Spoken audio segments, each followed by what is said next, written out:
everybody, Mike Pfeiffer with Pfeiffer Hobby Supply, and today we are going to do update number 20. Seems like just yesterday I started doing these things, but I'm going to show you what I've gotten done on between Friday, Saturday, and Sunday. Pardon me once again. I'm just going to tell you a couple of things. I worked on it all day yesterday and part of the end of Friday and today. However, between yesterday and today, Gavin had baseball tournament, and we went to several baseball games. But I'm pretty proud of them because in the end, they played 4 games in the tournament, and they got first place. And here's the crazy part.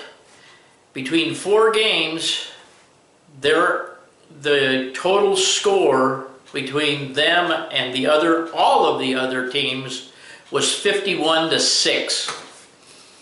So they played pretty good. They murdered all these other guys. In fact, 2 of the games today were only about an hour long because they were called because the score was so exorbitant that they have a rule where they call the game if there's a score of something over something in 3 to 4 innings. So anyway, pretty proud of those guys. They did extremely well, and we had fun at the games.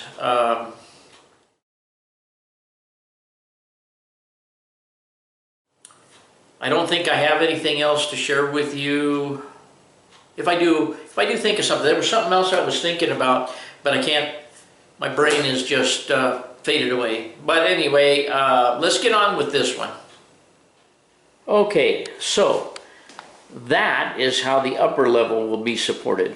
Not exactly like that, but it'll be supported by blocks constructed like that and glued together and screwed to the top of the lower level one will be screwed to the riser where I can.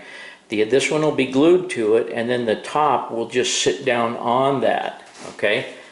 And by the way, this track here it'll be up about, well, it'll almost be that high. So this will be a cut through here. Anyways, you can see that I have 2 inches of clearance at least for the lower level, which is more than enough for the locomotive and for me to get my hand in there.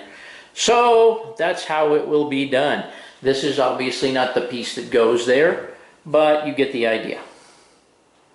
Okay gang, it is Sunday and I'm out here again, and I really don't know what all I had on the other video, but we're gonna, probably some of it's gonna be a little repetitious, but nevertheless, I have all the lower level cut and mounted,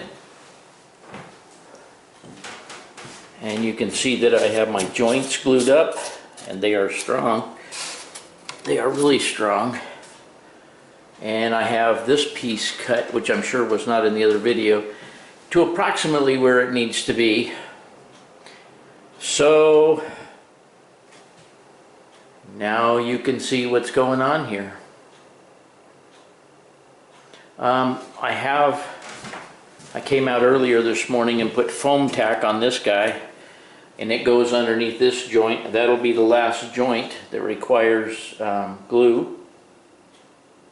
And I think I am ready to start trying to put down the risers, but I have to verify the track geometry, exactly where it goes, and then I can glue down the riser.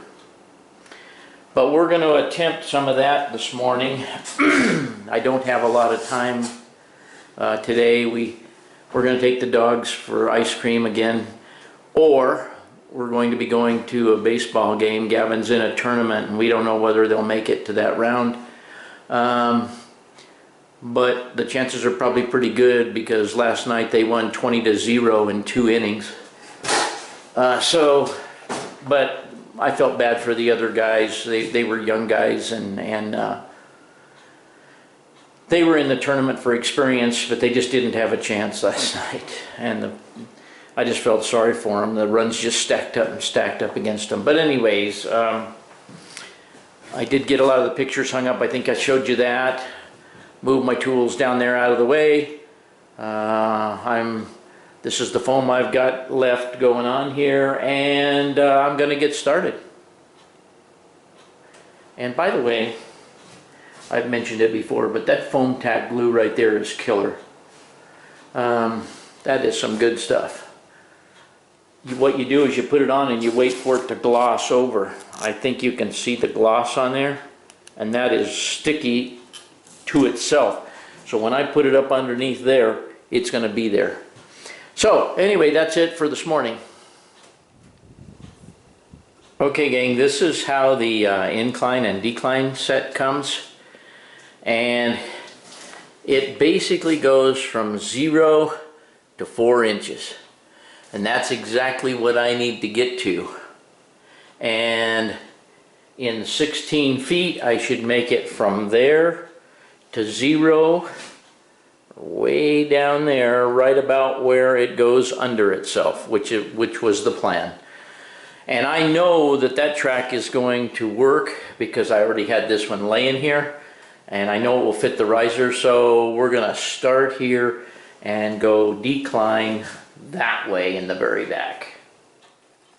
Okay, I thought I'd give you a shot real quick and show you that the double track will fit on top of the risers.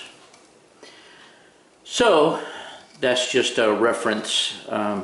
I haven't seen anybody that showed you that that works, so there it is. Okay gents, I think you can see how this is going to work. Let me walk over here a little closer. Okay, there's my 4-inch. The top of that will be ground 0 on the layout.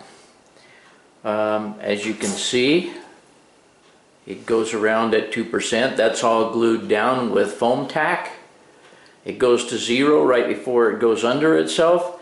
Then this front track right here, or this front foam right here, will all be 0, and then it'll start back uphill on the inside and go around that curve over there.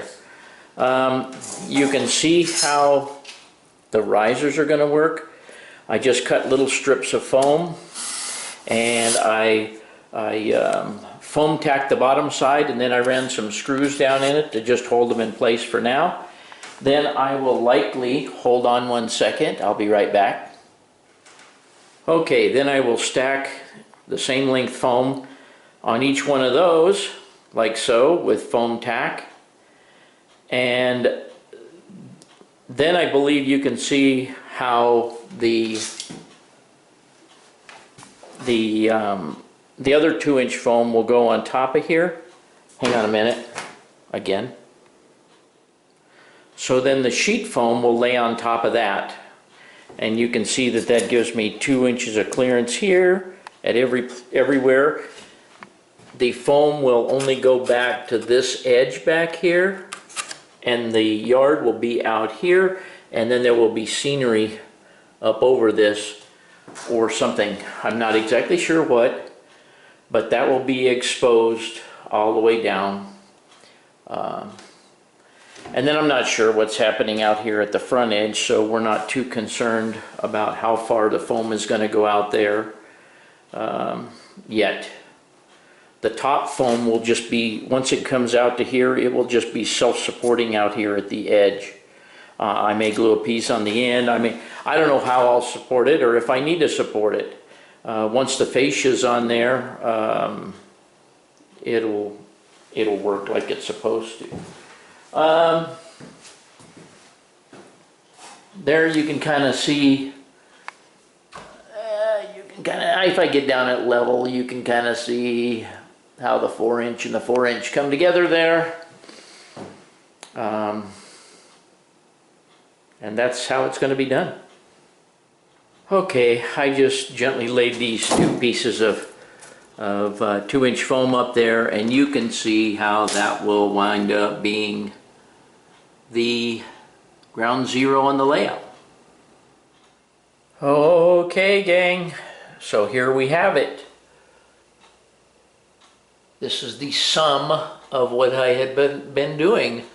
Now maybe it'll come to you exactly how this is gonna play out here. I'll walk along so you can see it a little closer. It's kind of stark white, and it kind of gives you a weird impression. But anyway, we'll go over it here in a second. That is where it will come back up to ground zero of the layout right there. And it will go downhill behind the yard, not exposed by the way. Oops. All the way down there, and then it will go through underneath basically the other risers that are coming down. It'll go around that little loop there, come down here, and this is all at 4 inches below. It'll make another loop here. It'll go back up this way, start hitting the incline here, go up the incline, across the other track, around. By the way, this track here will probably just be self-supporting across that. It'll go around here and up to the 4-inch mark here, and this will be ground zero. The same, it'll actually be, as you can see, it's 4 inches on top of 2 inches here, and down there at the other end it's 4 inches on top of 2 inches. Okay, so this is how the layout will be sitting. I will cut some more of these. They will be glued here on top of these. This one is wider than it should be. And then the big pieces up here will sit on top of those risers. And if you look, that will give me a 2-inch clearance under there, minus the roadbed and the track. But it will still give me 1 3/4 inches, which should be way more than enough. So in reality, this is layout height right here. Let me stand back a little bit. That gives you an idea of where layout height will be. So this would come up, this would curve around this corner right here and hit the yard, or go out in front of the yard actually and go down. So that's how this all shakes down. I've gotten a lot of work done today. By the way, I'm not exactly sure how I'm going to do the risers out here where I don't have the foam, the lower level foam. My thinking is I'll use 1x4s and I'll just put stringers up and then tie the 1x4s in at the correct level to set the 2-inch foam on. That will just save having to do a lot of foam work. I don't have any more foam work until I get over in here and then around, and well, there's very little here that's not going to require foam work. But now that I have these inclines and declines on here, the next step will be to take and put the track on there. I have to tape the top. You remember the video that I did on taping the top of the risers to keep your ballast material and everything else from falling down through. I will do that once again. I will add that to one of the videos here. But then get some track up there and get all the track from that point right there to that point right there in place so that I can hook my DCC system to it temporarily and run trains up and around and down and back on this lower level to make sure the lower level works before I even attempt to cover it up with the upper level. But you can see that I had to leave these openings in here to be able to reach trains if they derail. And about the only thing I'll be able to do is pull them off the track. There won't be any, it'll be too tight under there to re-rail something. And I'll mention something else too. If you picture this being the, okay, hang on a minute, get the camera over here. if you picture this being the upper level that the yard will be mounted on, it will stop right back here where my finger is back behind here, okay? It will stop, well, let's see here, it will stop about there. I will figure out some way to scenic this up over this. This will probably be elevated up to give enough room for the track way down there and the track way down there. But it will look integral to the layout. You just won't be able to see that track that's back there in the back. The only access we'll have is from underneath. So, obviously because of that, we're going to want to make sure that that track runs flawlessly. We don't want any problems down here. And you can see that basically my two loops here are all on the level. So I shouldn't have any trouble with the train looping around way down underneath.